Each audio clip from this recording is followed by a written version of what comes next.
يؤتي الحكمة من يشاء ومن يؤت الحكمة فقد أوتي خيرا كثيرا وما يذكر إلا أولو الألباب۔ ترجمہ کنز ایمان۔ اللہ حکمت دیتا ہے جسے چاہے، اور جسے حکمت ملی اسے بہت بھلائی ملی، اور نصیحت نہیں مانتے مگر عقل والے۔ الحمدللہ رب العالمین والصلاة والسلام علی سیدنا الانبیاء والمرسلین، اما بعد فاعوذ باللہ من الشیطان الرجیم، بسم اللہ الرحمن الرحیم، الصلاة والسلام علیک یا رسول اللہ وعلى آلك وأصحابك يا حبيب الله، الصلاة والسلام عليك يا نبي الله وعلى آلك وأصحابك يا نور الله۔ نبی رحمت، شفیع امت، مالک جنت، سراپا رحمت صلی اللہ علیہ وآلہ وسلم کا فرمان عظمت نشان کا مفہوم ہے کہ جس نے مجھ پر ہر دن اور رات میں تین بار درود شریف پڑھا تو اللہ عز و جل اس کے اس دن اور اس رات کے گناہوں کو معاف فرما دے گا۔ صلو علی الحبیب صلی اللہ تعالی علی محمد وعلی آلہ واصحابہ وبارک وسلم۔ اسلام کے ایک اہم شعبے، تعلیمات اسلام کا ایک اہم ڈومین تصوف، اس پر مدنی چینل کا سلسلہ، معیاری سلسلہ اسباق تصوف کا اگلا ایپیسوڈ لے کر ایک بار پھر مدنی چینل کے ناظرین کے لیے ہم حاضر ہیں بذریعہ مدنی چینل۔ دارالفتہ اہل سنت کے مفتی صاحب بھی الحمدللہ کرم فرمائے ہوئے ہیں، اور ہماری جو ڈفرینٹ ایپیسوڈس کے اندر جو ہماری ٹیکسٹ بک ہے اور اس میں جو مدنی پھول ہیں، ملفوظات ہیں، بزرگوں کے فرمان ہیں، اقوال زرعی ہیں، ان کو پڑھنے سمجھنے کا مفتی صاحب سے سلسلہ ہمارا الحمدللہ آگے بڑھ رہا ہے۔ لاسٹ سلسلے کے اندر ہم نے علم کے حوالے سے جو ہماری ٹیکسٹ میں اقوال زرعی تھے، مدنی پرلز تھے، وہ ہم نے کور کرنے کی کمپلیٹلی کور کر لیے تھے۔ آج کے سلسلے کی ایک خاص بات یہ بھی ہے کہ آج ہم نئے ٹاپک کی طرف بڑھیں گے۔ مفتی صاحب نے کیا چنا ہے، کیوں چنا ہے، اور اس سے ہماری کیا لرننگ ہوگی؟ آپ کے بھی ذہنوں میں سوال ہوں گے، میرے بھی ذہنوں میں سوال ہیں۔ چلیے مفتی صاحب سے بھی جواب لیتے ہیں، پھر آج کا سبق پڑھنے کی ترکیب بھی بناتے ہیں، کیا آبجیکٹو ہے اور کیا اس سے مدنی پھول ملیں گے۔ اہلاً و مرحباً۔ ایک ٹاپک تو آپ نے ہمیں کور کروا دیا، اب یہ ارشاد فرمائیے کہ ہمارے سلیبس میں آگے جو ہماری بک ہے اس کے لحاظ سے کون سا سیکشن آپ نے منتخب کیا ہے، کیا اس کا سینٹرل آئیڈیا ہے، اور پھر کیا نتیجہ ہے، کہاں جا رہے ہیں ہم اس کو پڑھنے کے بعد؟ الحمدللہ رب العالمین والصلاة والسلام علی سید الانبیاء والمرسلین، اما بعد فاعوذ باللہ من الشیطان الرجیم، بسم اللہ الرحمن الرحیم۔ پچھلا جو ٹاپک تھا علم کا باب، اسے ہم نے کور نہیں کیا، اللہ اللہ اللہ، اس کا تذکرہ کیا ہے۔ سبحان اللہ سبحان اللہ۔ کور کرنے کے تو اپنے تقاضے ہوتے ہیں، پوری دنیا ہے، جی جی، مطلب احیاء العلوم میں بہت طویل باب ہے، مطلب غور سے پڑھنے کے لیے بھی ہفتہ چاہیے، اتنا طویل باب ہے۔ تو آج کا جو ٹاپک ہے وہ چوائس کرنے کی کوئی وجہ تو نہیں ہے، کیونکہ ہم ترتیب سے چل رہے ہیں۔ جی جی جی۔ تو علامہ علی متقی ہندی رحمۃ اللہ تعالی علیہ نے الحکم العطائیہ کی جو ترتیب بیان کی ہے، اس میں جو دوسرا ٹاپک ہے وہ توبہ کا ٹاپک ہے۔ اوکے۔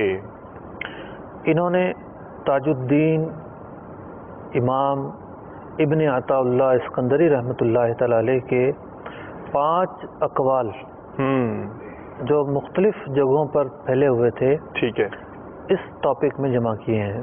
Okay okay. تو پہلا جو ان کا ملفوظ ہے آج اس پر گفتگو کریں گے انشاءاللہ. اور اس سے کچھ سیکھیں گے. ٹھیک. مصنف کی ترتیب کے اعتبار سے یہ 18 نمبر حکم ہے. اوکے.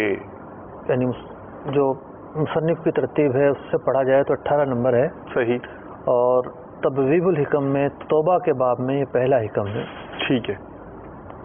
تو یعنی اس سے مطلب یہ سمجھ میں آ رہا ہے کہ اس ملفوظ کا توبہ سے کوئی نہ کوئی ریلیشن شپ تو ظاہر ہے کہ بلا شبہ توبہ جو پہلا ہی مطلب کہ یہ نقطہ ہے اور پہلا ہی ملفوظ ہے تو اس کا ترجمہ سننے کے بعد بھی اندازہ ہو جائے گا کہ اوکے اس کا کیا تعلق ہے. ٹھیک ہے. ٹھیک ہے.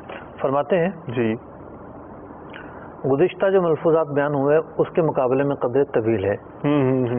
کیف یشرق قلب صور الاکوان منتبعۃ فی مرآتہ، دل کس طرح روشن ہو. حال یہ ہے کہ جو جہاں کی تصاویر ہیں جی جی یعنی انسان جو دیکھتا ہے تو وہ منطبق ہوتی ہیں دل کے آئینے پر. اوکے. یعنی دل کے شیشے میں ان کی تصویر آ جاتی ہے، یہ کہہ سکتے ہیں. یوں سمجھیں کہ آنکھ جو ہے جی جی وہ تو صرف ایک راستہ ہے. اوکے. اور جو عکس آ رہا ہے وہ دل میں آ رہا ہے. ٹھیک ہے. زبردست. تو جہاں کی جو تصویریں ہیں دل میں تو وہ منطبق ہیں تو دل کیسے روشن ہو. اللہ اللہ. ام کیف یرحل الی اللہ وہو مقبل بشہواتہ، اور ایک شخص اللہ رب العزت کی طرف سفر کرنا چاہتا ہے کیسے سفر کرے گا حالانکہ وہ تو قید ہے اپنی خواہشات کے اندر. خواہشات کے حصار میں گھرا ہوا ہے تو قید آدمی بھی سفر کر سکتا ہے. اللہ اللہ اللہ. ام کیف یطمع ان يدخل حضرت اللہ عز وجل، اور اگر کسی کو طمع ہے کہ وہ اللہ رب العزت کی بارگاہ میں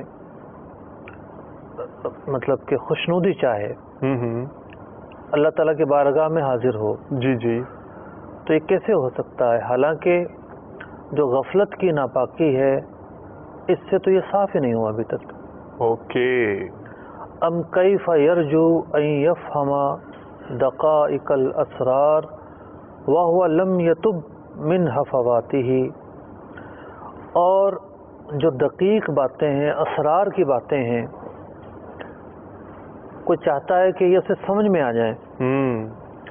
کیسے سمجھ میں آ سکتی ہیں؟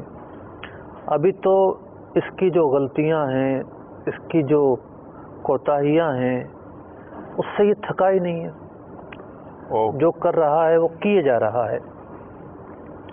تو یہ ہے حضرت کا ملفوظ ماشاءاللہ. اور ایک یہ سمجھیں کہ توبہ کا باب ہے. تو توبہ کے لیے جو پہلی چیز ہے وہ ہے توجہ اللہ. ٹھیک. بندہ اللہ رب العزت کی طرف متوجہ ہوتا ہے. صحیح. تو پھر اسے ندامت ہوتی ہے. ٹھیک ہے. پھر وہ ترک عزم کرتا ہے. پھر جا کر توبہ قبول ہوتی ہے. اوکے. اس حکم کے اندر جی جی بنیادی طور پر توجہ الی اللہ بیان ہوا ہے. صحیح. یعنی ہم یہ کہہ سکتے ہیں مفتی صاحب کہ اس کا چونکہ پہلا ہی مدنی پھول ہے، پہلا ہی ملفوظ ہے، اور توبہ کا جو اسٹارٹنگ پوائنٹ ہے، انیشیل پوائنٹ ہے، اس میں یہ اس کو کور کرنے کی، اس طرف اشارہ کرنے کی کوشش کی گئی. توجہ الی اللہ بیان ہو رہی ہے کہ توجہ الی اللہ کی کیا اہمیت ہے. اب جو پہلا جملہ ہے جی جی کیف یشرق قلب، دل کیسے روشن ہو. جی جی درحال یہ کہ جو جہاں کی تصویریں ہیں وہ آئینہ دل پر میں آباد ہیں. جی جی آئینہ دل پر نمایاں ہیں. پہلے تو اس جملے کو سمجھنے کی ٹھیک ہے کوشش کرتے ہیں. بزرگوں نے لکھا کہ آئینے کے اندر وہی چیز آئے گی جو اسے دکھائی جائے گی. ٹھیک ہے. اگر کوئی اندھیرے کنویں کے اندر آئینہ دکھائے تو اس آئینے میں اندھیرا نظر آئے گا. صحیح ہے. زبردست. سورج کے سامنے کرے تو چمچم جگمگانے لگے، جگمگا اٹھے گا. ٹھیک ہے. باغیچے میں کرے تو اس کا نظارہ جو ہے آئینے میں نظر آئے گا. سبحان اللہ. تو خلاصہ یہ کہ انسان جو کچھ کرتا ہے اوکے اس کے اثرات اور اس کے نقوش اس کے دل پر آتے ہیں. سبحان اللہ. یہ ہے پہلا نقطہ. صحیح صحیح. دوسرا نقطہ یہ ہے کہ دنیا کی بہت ساری چیزیں ایسی ہیں جو ایک سے زائد ہوتی ہیں. ایک سے زائد ہوتی ہیں. آپ کے ہاتھ دو ہیں. آپ کے ہاتھ دو ہیں. ٹھیک ہے. اللہ تعالیٰ نے کان دو عطا فرمائے انسان کو. صحیح. بعض لوگوں کی ایک آنکھ پھوٹ جاتی ہے, دوسری آنکھ سے دیکھتے ہیں. اوکے. لیکن دل ایک ہی ہے. اللہ اللہ. تو اگر دل میں خرابی پیدا ہو جائے گی تو اس کا پھر بدل نہیں ہے. صحیح. ہو گئی خرابی ہو گئی تو اس کا اثر جو ہے پورے بدن پر آئے گا. دل اندھا ہو گیا تو پورا جسم اندھا ہو جائے گا. اللہ اکبر. تو کتنی ایسی چیزیں جو ایک جن کی ڈپلیکیٹ ہوتی ہے, پروفائل ایک سے زیادہ بن جاتی ہیں, نہ جانے کیا کیا چیز سے زیادہ بن جاتی ہیں. ٹھیک. لیکن دل ایک ہی ہوتا ہے.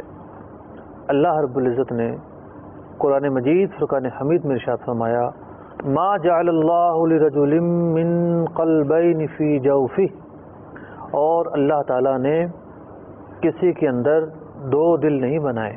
اللہ اللہ. تو یہ آیت کا ایک معنی یہ بھی ہے کہ ایسا نہیں ہو سکتا کہ بندہ ایک کونے میں جو ہے وہ اچھائی کو رکھے اور ایک کونے میں برائی کو رکھے, اور دونوں چیزیں جو ہے جدا جدا ہوں اور ایک کے دوسرے پر اثرات نہ آئیں. ایسا نہیں ہو سکتا. ٹھیک. اور بھی کئی تفاسیر مفسرین نے اس آیت کے بیان کی ہیں. تو پہلا نقطہ یہ کہ جو انسان کرتا ہے, جو جس طرح اس کے شب و روز گزرتے ہیں, جی اس کا اثر اس کے دل پر آتا ہے. ٹھیک. دوسرا نقطہ یہ کہ دل ایک ہی ہے. صحیح. تیسرا اور اہم نقطہ یہ کہ جب انسان اپنے گھر کی زیب و زیبائش کرتا ہے تو ایک چیز کا بڑا خیال رکھا جاتا ہے کہ گھر میں کشادگی برقرار رہے. صحیح ہے. یہ نہیں کہ چلنے کا راستہ بھی نہ رہے. صحیح. وہ گودام بنا دیا. چیزیں رکھی جاتی ہیں. صحیح. وہ حسن کے لیے رکھی جاتی ہیں. ٹھیک. گودام نہیں بنایا جاتا. صحیح ہے. ماشاء اللہ. دل ایک ہی ہے. صحیح. اب اس دل کے اندر اشیاء رکھنی ہے. صحیح. تو یہ نہ ہو کہ یہ دل اور چیزوں سے بھر جائے اللہ, اور جو چیزیں دل کے اندر ہونی چاہیے تھیں اس سے خالی رہے. صحیح. فلسفہ شریعت یہ ہے کہ دل کو حب الہی عز و جل اور حب مصطفیٰ صلی اللہ علیہ وسلم سے آباد کرنا ہے. کیا کہنے. تو جہاں فکر منتشر ہو, فکر منتشر ہو, مطلب دل آباد کب ہوگا کہ جب فکر سلامت ہوگی. اس جملے کو سر تھوڑا ہماری عقلوں کے لحاظ سے تھوڑا اور سمپلیفائی کر دیں پلیز. جہاں فکر منتشر ہو, سوائے اللہ تعالیٰ کی طرف توجہ کے, اس کے محبوب کی طرف توجہ کے, جی دنیا کے سارے کام کرنے کی دھن ہو. تو ایک تو ہے نا یکسوئی کا راستہ. ٹھیک ہے. یوں سمجھیے آپ کہ آپ نماز پڑھنے جا رہے ہیں, تو اب ہونا یہ چاہیے کہ بندہ کام کاج سے نکل کر نماز کی طرف آ جائے. ٹھیک ہے. اس کا فوکس پوائنٹ جو ہے فوکس وہاں ہو جائے, صحیح ہو جائے. یہ تو ایک نماز کی طرف جانا ایک عمل ہے. ٹھیک ہے. لیکن پوری زندگی میں کیا ہوتا ہے, جیسا کہ آج کل مختلف سروے, مختلف رپورٹیں آئے دن آ رہی ہیں. جی مطلب کہ اخباروں میں اور جو ذرائع ہیں, جی, کہ انسان کی جو مزاج ہے نا, جی, ایجادات نے اس میں تغیر پیدا کر دیا ہے اور اس مزاج کو پراگندہ کر دیا ہے. مثال کے طور پر کمپیوٹر, انٹرنیٹ اور خاص کر سوشل میڈیا کے حوالے سے تو ان رپورٹ میں یہ بتایا گیا ہے جی کہ یہ جو نت نئی ایجادات ہیں جی یہ انسانی مزاج پر اثر انداز ہو رہی ہے. ٹھیک ہے. اور مزاج میں بگاڑ پیدا کر دیا ہے. ان رپورٹس میں لکھا ہوتا ہے, اور یہ انسانوں کی تیار کی ہوتی ہیں, مذہبی لوگوں کی تیار کی ہوئی ہوں ایسا نہیں ہے. ٹھیک. مطلب کہ ممکن ہے مسلمانوں کی تیار کی ہوئی ہوں, ممکن ہے غیر مسلموں کی ہوں. صحیح. ان میں لکھا ہوتا ہے کہ ہو کیا رہا ہے کہ انسان کی فکریں اتنی وسیع ہو گئی ہیں، جی جی، خاص کر جب وہ انٹرنیٹ پر بیٹھتا ہے تو لاکھوں لنکس ہیں صحیح، نیٹ پر، کبھی وہ یہاں جاتا ہے، کبھی یہاں جاتا ہے، کبھی یہاں جاتا ہے، پھر سوشل میڈیا پر آ جائے تو ہر پوسٹ جو ہے اسے ایک نئے رخ پر لے جاتی ہے، صحیح، اور پھر اٹھنے کو دل نہیں چاہتا. تو اب اتنا انہماک، اتنی دلچسپی، اتنا لگن کہ تمام چیزیں اس کے لیے کل عدم ہو گئیں، ان کی فکر ہی نہیں ہے. اوکے، تو اس کی یہ فکریں اتنی بڑھ گئیں صحیح، کہ اس نے اوروں سے غافل کر دیا. اب وہ خود غرضی، والدین سے دوری، اور جو احساس ذمہ داری تھی اس کے اوپر، ان سب سے غفلت. صحیح ہے، تو یہ ان رپورٹس میں بتایا جا رہا ہے. ٹھیک، لیکن فقہا اور صوفیہ تو پہلے بتا چکے ہیں. کیا بات ہے، سبحان اللہ. فقہا نے کھیل کود سے منع لکھا ہے. ٹھیک، اس کی بنیادی وجہ یہ بیان کی ہے کہ انسان آغاز تو مباح بات سے کرتا ہے، صحیح، لیکن جب اس کا یہ سلسلہ بڑھتا ہے جی جی، تو انہماک اس قدر ہوتا ہے، پھر جماعتیں بھی چھوڑتی ہیں، اللہ، فرائض بھی چھوڑتے ہیں، اور یہ غفلت کے اعلیٰ ترین درجے پر فائز ہو جاتا ہے جا کر. علیہ باللہ تعالی. تو ہوتا یہ ہے کہ انتشار فکر جو ہے، دیکھیے دنیا میں رہنے کے لیے بہت سارے کام کرنے ہوتے ہیں، ٹھیک ہے، لیکن بہت سارے کام ایسے ہیں جن سے بچا جا سکتا ہے. اوکے، کیونکہ انسان جتنے کام کرے گا اتنی اسے ٹینشن، اتنی اسے فکر، اتنی ہی اس کی توجہ ڈائیورٹ ہو جائے گی. صحیح، عام طور پر کہا جاتا ہے کہ وقت سب سے قیمتی دولت ہے. صحیح، میرا ذہن یہ بنتا ہے کہ توجہ سب سے قیمتی دولت ہے. اللہ اکبر، اللہ اکبر. یعنی توجہ جو ہے نا اس کا مثل نہیں ہے کوئی. یعنی کسی بھی، آپ ایک وقت ہے کام کرنے کا، آپ وقت آپ کو ملا ہوا ہے لیکن آپ اس میں کام ہی نہیں کر رہے.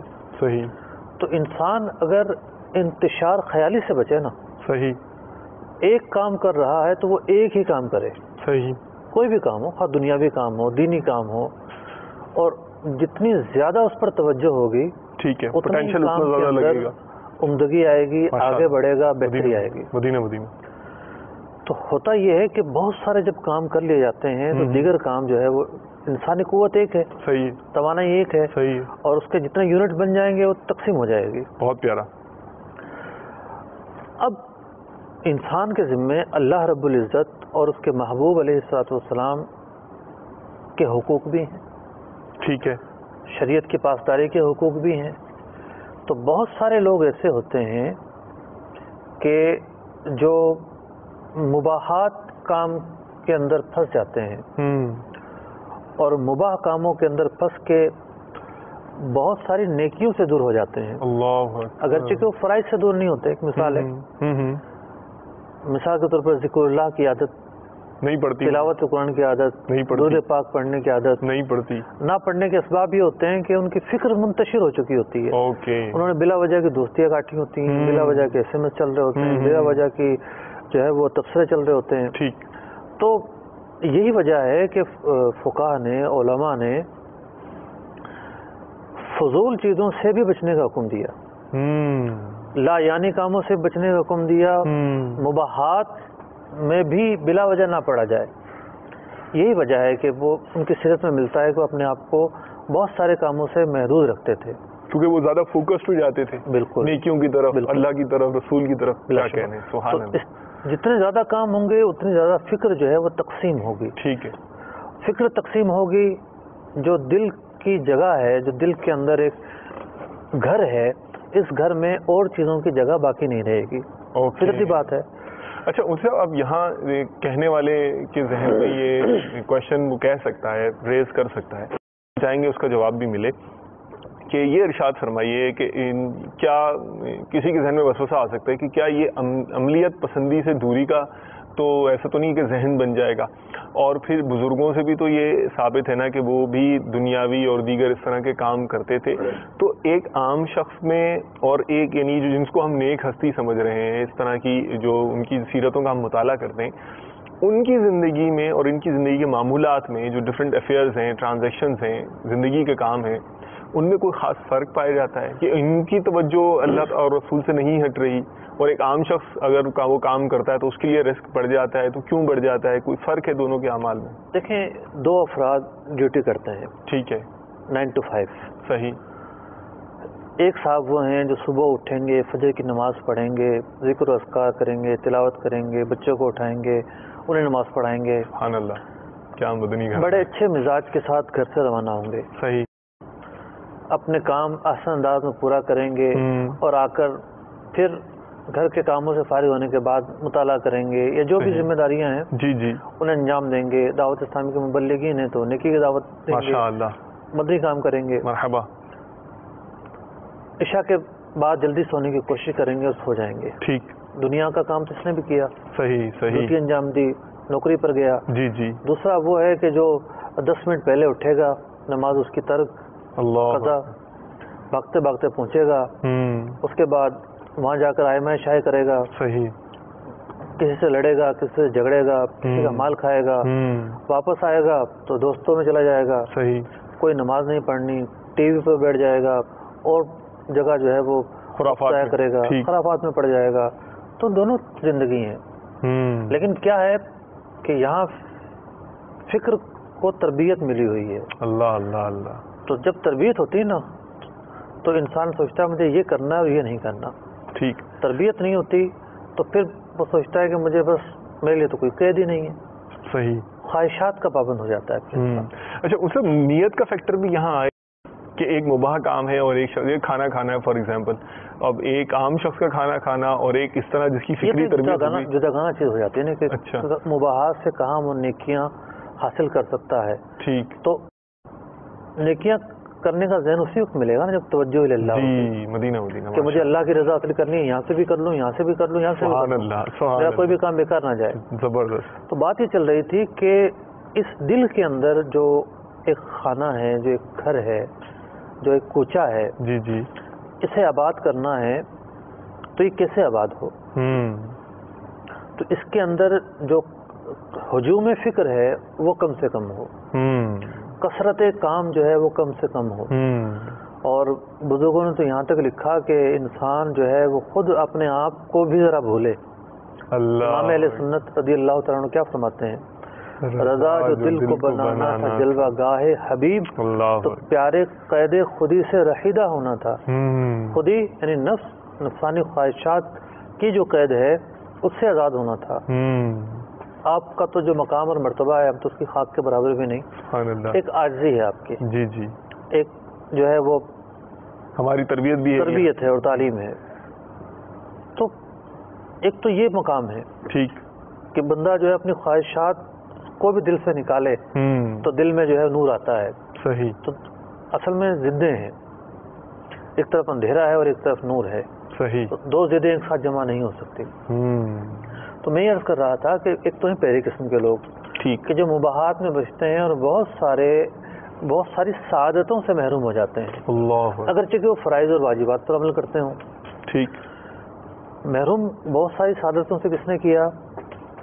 ان کی توجہ منقسم ہونے نے کیا، ان کی ترجیحات مختلف ہیں. ٹھیک، کچھ لوگ ایسے ہیں کہ جو حلال کام کر رہے ہوتے ہیں، اوکے، مثال کے طور پر کاروبار کر رہے ہیں، صحیح، نوکری پیشہ لوگ ہیں. کا بھی ایک عجیب طرز عمل ہوتا ہے کہ بعض لوگ یہ ہوتے ہیں کہ جب نوکری پہ جاتے ہیں تو دن کے وقت نماز نہیں پڑھتے. اللہ اکبر، مثال کے طور پر زور پڑھ لیں گے، اثر اس لیے نہیں پڑھیں گے کہ وہ راستے میں ہوتے ہیں، گاڑی روک سکتے ہیں، بائک والے بائک روک سکتے ہیں، اور بھی 100 تدابیر ہو سکتی. ٹھیک ہے، نماز پڑھنی ہے تو 100 تدابیر ہو جی سکتی جی ہیں. کچھ دکاندار ایسے ہیں کہ جو نہیں پڑھیں گے جی گاہک چلا جائے گا. صحیح ہے، کام تو وہ حلال کر رہے ہیں لیکن اس حلال کام کی وجہ سے فرض نمازیں چھوڑ رہے ہیں. اللہ اکبر. تو کیا ہے کہ اب ان کی فکر جو ہے جس انداز میں چل رہی ہے، جو ان کی ترجیحات ہیں وہ نماز کے بجائے اس مال میں چلی گئی. ٹھیک ہے، حالانکہ وہ کاروبار کرنا تو حلال ہے، صحیح، لیکن ایک موقع ایسا آتا ہے کہ یہ اسے ترجیح دیتے ہیں اور گناہ کا کام کر بیٹھتے ہیں. نماز چھوڑنا گناہ ہے. اللہ اکبر. تیسری قسم کے وہ لوگ ہیں کہ جو یکسر ہی غفلت کا شکار ہوتے ہیں. اللہ. مطلب توجہ اللہ کی توفیق ہی نہیں ہوتی. نماز، روزہ، ذکر و اذکار، درود پاک، تلاوت قرآن، عملی طور پر اس سے ان کا کوئی واسطہ نہیں ہوتا. اللہ اکبر. تو یہ ہے غفلت کا اعلیٰ ترین درجہ. تو جب انسان کا جو دل ہے، اور دل ایک آئینہ ہے، اس آئینے کے اندر یہ سب کچھ ہوں گی تو پھر اللہ تبارک و تعالیٰ کا نور کیسے آئے گا؟ اللہ اکبر. اور ڈر جانا چاہیے ایسے لوگوں کو. قرآن مجید فرقان حمید میں ارشاد ہوتا ہے أَلَمْ يَأْنِ لِلَّذِينَ آمَنُوا أَن تَخْشَعَ قُلُوبُهُمْ لِذِكْرِ اللَّهِ، اور کامل ایمان والوں کو ابھی وہ وقت یاد نہ آیا کہ ان کے دل جھک جائیں اللہ کی یاد. وَمَا نَزَلَ مِنَ الْحَقِّ، اور اس حق کے لیے جو اترا. یعنی اللہ تعالیٰ کی یاد کے لیے ان کے دل جھک جانے چاہیے تھے. اللہ تعالیٰ کی یاد سے، توجہ اللہ سے انہیں غافل نہیں ہونا چاہیے تھا. فرمایا گیا وَلَا يَكُونُوا كَالَّذِينَ أُوتُوا الْكِتَابَ مِنْ قَبْلُ، اور ان سے نہ ہو جن کو پہلے کتاب دی گئی. پچھلی جو امتیں تھیں ان کے اندر بھی یہی ان کی جو بربادی کے سبب بنی یہ چیزیں بنی. فَطَالَ عَلَيْهِمُ الْأَمَدُ، جب کتاب آئی اور پھر مدت دراز ہوئی تو انہوں نے تحریفیں کر دی، اپنی خواہشات کے تابع کر دیا. فقست قلوبہم، ان کے دل مردہ ہو گئے. وکثیر منہم فاسقون، اور ان میں سے بہت سارے لوگ فسق میں مبتلا تھے پچھلی امتوں کے حوالے سے. تو اس آیت مبارکہ میں اللہ رب العزت مسلمانوں کو یہ فرما رہا ہے الم یعن للذین آمنوا، ابھی وہ وقت نہیں آیا کہ تمہارے دل اللہ کی طرف مائل ہو جائیں. تو اسی طریقے سے دوسری آیت میں ارشاد ہوتا ہے الہاکم التکاثر حتی زرتم المقابر، تمہیں غافل رکھا مال کی طلبی نے. مطلب تیسری کیٹیگری کے لوگوں کی طرف خاص طور پر اشارہ ہے. تو شب و روز ایک ہی دھن ہے، ایک ہی فکر ہے، ایک ہی جو ہے وہ تمنا ہے، یہاں تک کہ مر جاتے ہیں اسی مال کو کے پیچھے بھاگتے. صحیح. مطلب دنیا میں تو اللہ تعالیٰ نے امتحان کے لیے بھیجا تھا. اللہ اکبر. اللہ تعالیٰ کی پہچان کرنی تھی، اس کی جو نعمتیں ہیں ان کا شکر ادا کرنا تھا، اللہ رب العزت کی عبادت کرنی تھی، اطاعت کرنی تھی، ذکر و اذکار کرنے تھے، شریعت کے احکام پر عمل کرنا تھا. امتحان میں پاس ہونا تھا. یہ تمام چیزیں کرنے کے بجائے صرف نفس اور خواہشات. تو بلا شبہ ایسے لوگ ہلاکت میں ہیں. وہ مقبل بالشہوات ہی، انسان جو ہے وہ اپنی جو خواہشات ہیں اس کے حصار میں قید ہے. اور یہ جو ہے چیز ام الامراض ہے. اخلاقیات میں ایک چیز ہے حرص، اور ایک ہے مال کی محبت. صحیح. دونوں ہی قابل مذمت ہیں. یاد الہی اللہ تعالیٰ کی ایک نعمت ہے، بہت بڑی نعمت ہے. تو یہ نعمت غفلت کے ہوتے ہوئے نہیں آئے گی. صحیح. علم و حکمت کی باتیں وہ کس طرح سیکھے. ٹھیک. قرآن پڑھنے والے جو ہیں وہ بھی تھے جو قرآن پڑھتے تھے اور روتے تھے. اللہ اللہ. قرآن پڑھنے والے آج بھی ہیں. صحیح. لیکن وہ کیفیت کیوں پیدا نہیں ہو رہی؟ فرماتے ہیں کس طرح پیدا ہو کہ انسان اس گناہوں بھری زندگی سے تھکے تو پیدا ہو نا، باز آئے تو پیدا ہو. يؤتي الحكمة من يشاء ومن يؤت الحكمة فقد أوتي خيرا كثيرا وما يذكر إلا أولو الألباب. ترجمہ کنز ایمان. اللہ حکمت دیتا ہے جسے چاہے، اور جسے حکمت ملی اسے بہت بھلائی ملی، اور نصیحت نہیں مانتے مگر عقل والے.